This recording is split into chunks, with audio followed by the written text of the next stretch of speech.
Hi everyone, it's Sandra Green here from the WLA, and I am recording this video from the beautiful Cheshire countryside, which is where our office is based, and the sun came out, so I thought I'd pop outside and do this video today.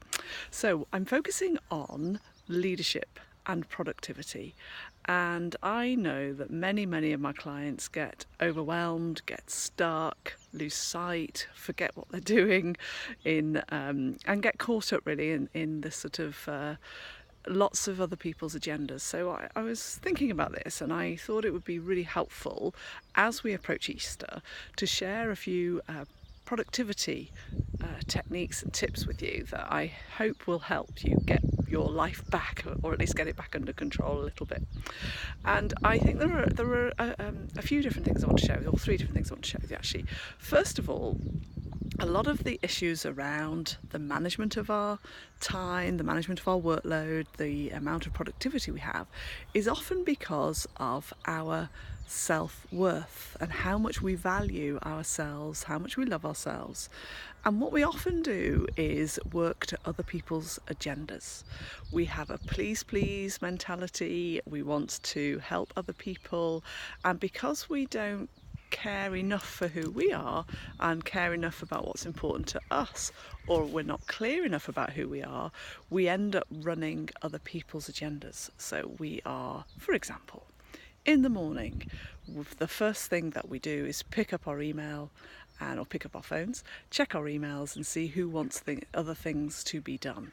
And we create our daily routine often based on what the needs are of our bosses, of our peers, of our family members.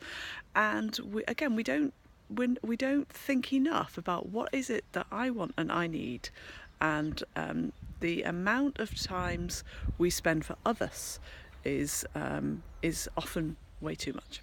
So there's something about mindset here, and there's something about where are you spending your time and who is taking your time away, and how much are you saying no and putting boundaries in place. So that's the first thing I want you to be thinking about, is where are you losing the precious commodity that we all have. Number two, I want to talk to you about 90-day planning. When I first came across this idea of 90-day planning, it was brilliant. It's very simple, but sticking with it and implementing it is another thing. And when I do it more and more, I find my productivity goes up, my focus is fantastic, and it enables me to set those boundaries around my own self-worth and my own time. So there is something about, and Easter's a great time. We're a quarter of the way through the year already, can you believe that? So now's the time to plan your next 90 days and start thinking about, where do I want to be at the end of June? And what are the things that are really important? Where am I going in my career? And the three areas I would suggest you look at. One is, what's your number one priority for your career, and what is it that is going to make the biggest difference for you, whether that's getting more visible, whether that's changing career, whether that is delivering a big project for work, but what is your key thing that you must do, and what are all the tasks that you need to do around that. The second area I'd encourage you to look at would be your biggest work priority. So there is something that is going to make the biggest difference in terms of results for your team, for your part of the business, and what is that key thing, and are you really clear on the word for the month or word for the quarter. And the third thing I want you to think about is you.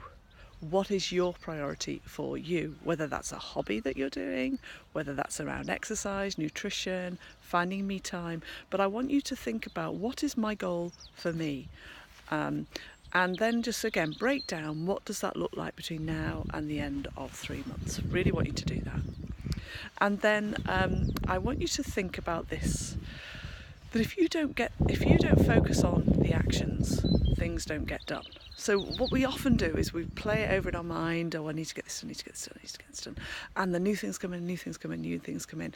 And I would like you to take a look at, when you've listed out your 90-day ideas and plans, what's the one thing that I need to start doing now, and how much of that one thing can I get done?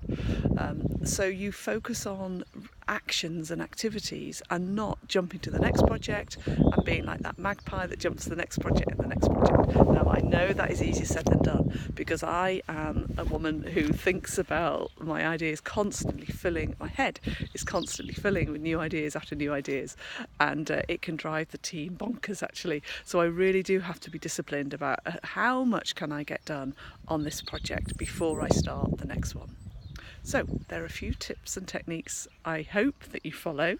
I'd encourage you to take a little bit of time out for you over this Easter weekend and write down the things that are going to be important for you, whether it's mindset, whether it's long-term planning, or whether it's focusing today on the tasks that are going to get your biggest, most impactful job done. Hope you enjoyed that. Look forward to speaking with you all very soon. Have a wonderful weekend. Take care. Bye.